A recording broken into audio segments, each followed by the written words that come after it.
Through the years, there's been a lot of different drivers with a lot of different teams. So today, we're going to look back at what every modern NASCAR team's worst driver ever was. Not worst driver today per se, but worst driver ever. There's a few requisites we have to have with this. Part of it is that the driver can't have just been there for 5 races or so. They had to have been bad for an X amount of time that seems deemable, and in my opinion, that's around a third to half of a season at the bare minimum. And if that is the case, they either had to be kicked out or a last resort for the team as well. So nobody who came in for a race or two to Hendrick blew an engine and has bad stats. That's just not fair. So let's get to it. Starting out with Trackhouse. Now, this is kind of unfair to who I'm going to pick because there have only been 2 long-term drivers at Trackhouse, Ross Chastain and Daniel Suarez. And Chastain has outperformed the driver of the 99. Suarez in 3 seasons does have a win, 10 top 5s and 27 top 10s, and last year he finished 10th in the points and seemed to be on the right path. Honestly, Suarez is probably a higher end middle of the pack driver at the moment, and he does have a lot of upside. He by no means is a bad driver, and I don't want anyone thinking I'm calling him that. I just think at the moment Ross Chastain has been better, but unfortunately when there's only 2 to choose from, one must be chosen. Then we got Team Penske. Team Penske has had a history of really great drivers. When you look back at their driver catalog, they've had guys like Rusty and Kurt Busch, Ryan Newman, Joey Logano, Brad Keselowski. There are a lot of great Team Penske drivers in the past. And even a lot of their bad ones have had bright moments like Sam Hornish Jr. But there's one to me that sticks out like a sore thumb, and that is David Stremme. Stremme was in the number 12 Dodge in 2009, and in that season he had 0 wins, 0 poles, 0 top 5s, 0 top 10s, 14 laps led, an average of 25th place finish. He was 31st in points after 33 races when Penske finally pulled the plug and got him out of the car for Brad Keselowski.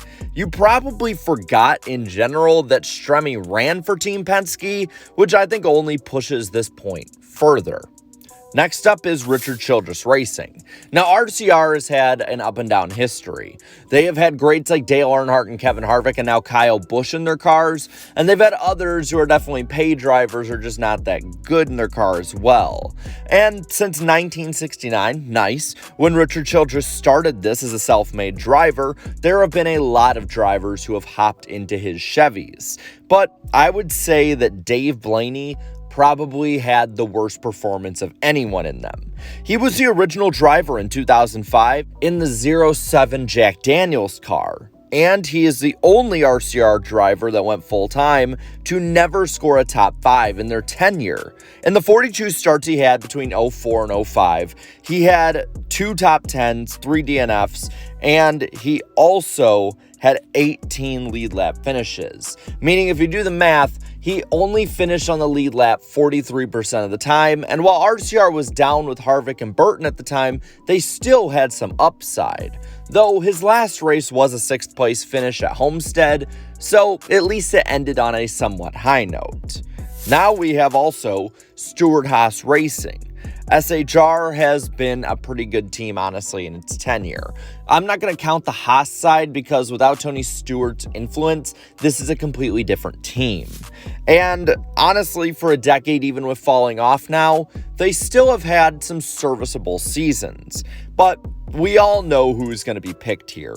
Danica Patrick, the only Stewart-Haas Racing driver ever to never score a top 5 finish. She started 190 races there, and it's pretty clear that if she wasn't Danica Patrick, she would not have the sponsorship or leeway to get away with only 7 top 10s in that span, a 3.7% rate of top 10s per start. She peaked with a 24th place points finish, and that's about where her average finish was as well. If Dave Blaney's 43% lead lap finish rate was bad, Danica's 38% is atrocious for what at the time was a top tier ride. And she DNF'd out of 15% of her races, meaning that for every 20 starts she had, she was not finishing 3 of them. And now to the best team in NASCAR in general, and that's Hendrick Motorsports. Hendrick has always had a very high standard for their drivers. The best of the best have always won there, and championships are definitely won at Hendrick Motorsports. And anyone that's raced at Hendrick has won a race or multiple races with the team. But there was one driver who had a bad stint here and with another big team that honestly is almost inexcusable, and that's Wally Dellenbach Jr. He had 50 starts for Hendrick Motorsports, and he got 1 top 5 in that time, 9 top 10s, an average of 23rd place finish. He was so far from the heights of Gordon and Johnson that we know today, but you see, this was also during 1998 and 1999, when arguably Hendrick was in the middle, or at least at the higher end, of their highest and longest peak in performance. Dellenbach was so far removed from what Jeff Gordon and Terry Labonte were doing at the time that it's almost seeming like it can't be real. It's been that bad. And the thing is, this isn't the only superpower he had this problem with. This brings us right over to RFK. At the time was Roush.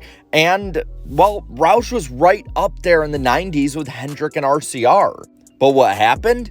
Well, in 1992 and 93, Dellenbach had 59 starts with this team, only 2 top 5s, 5 top 10s, a 22nd place average, and 14 DNFs. To put this in perspective of what Mark Martin was doing at the time, Martin had 7 more wins, 20 more top 5s, 29 more top 10s, 1,079 more laps led, a 10-place difference in average finish, and 4 less DNFs in the time.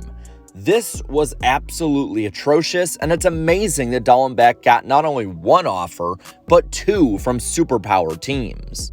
Now, going from a superpower to an upstart that was, at least at the time, in the building of a championship team is Spire.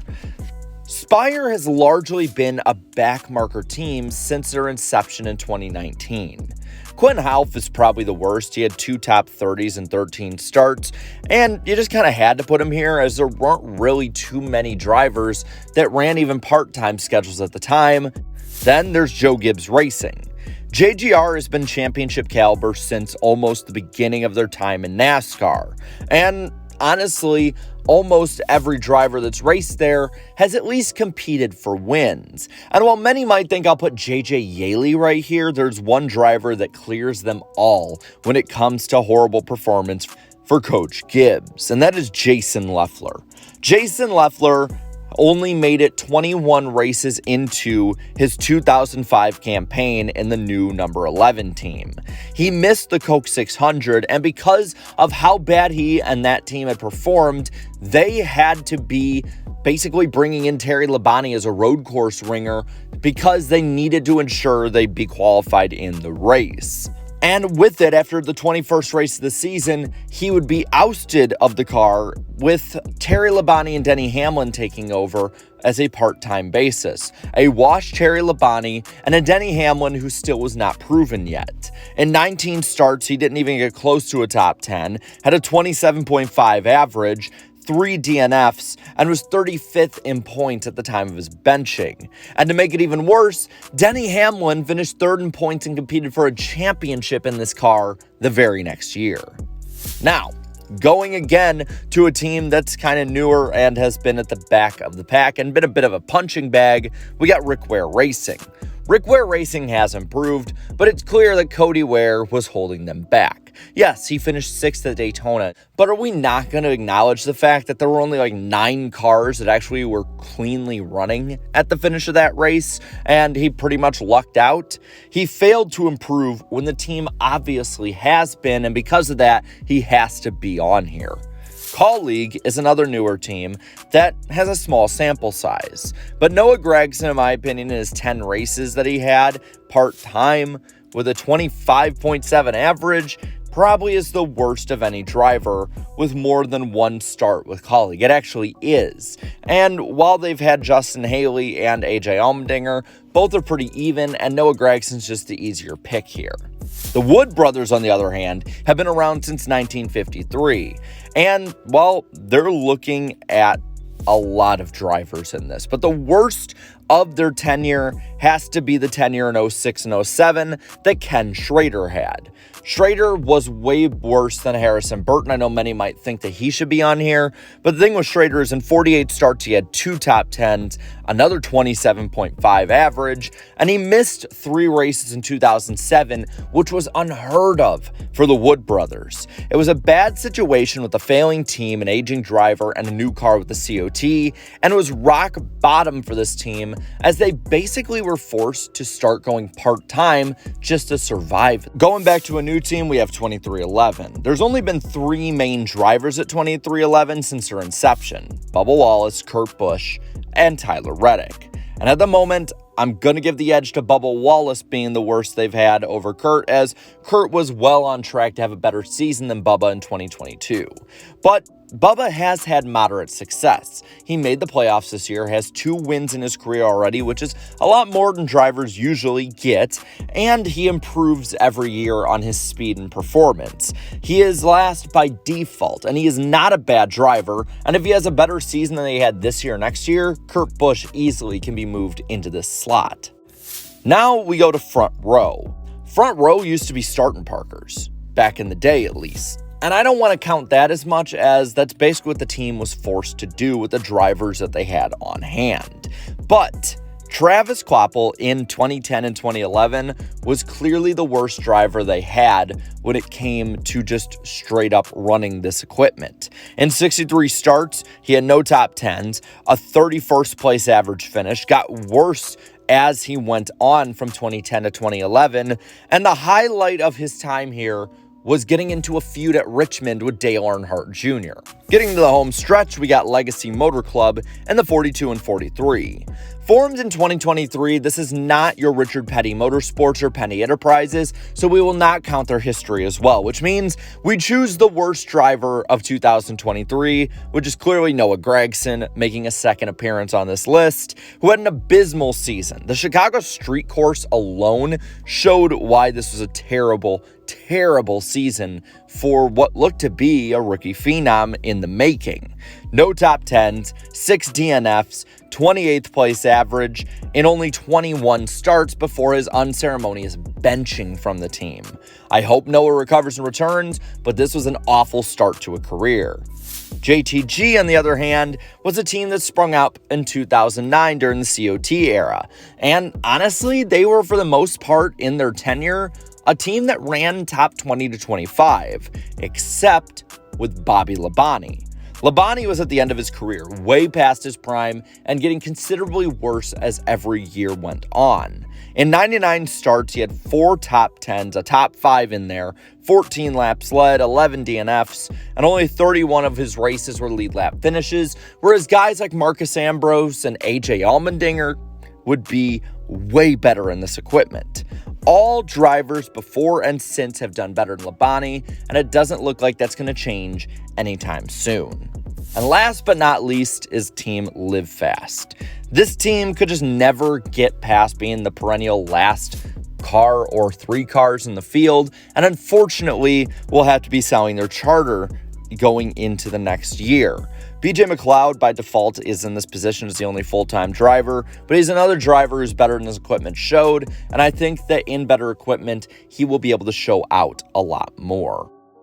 Now with that, I'm going to pass it on to you and ask, who was the worst driver for a team that you remember? Did I get any wrong, or am I spot on?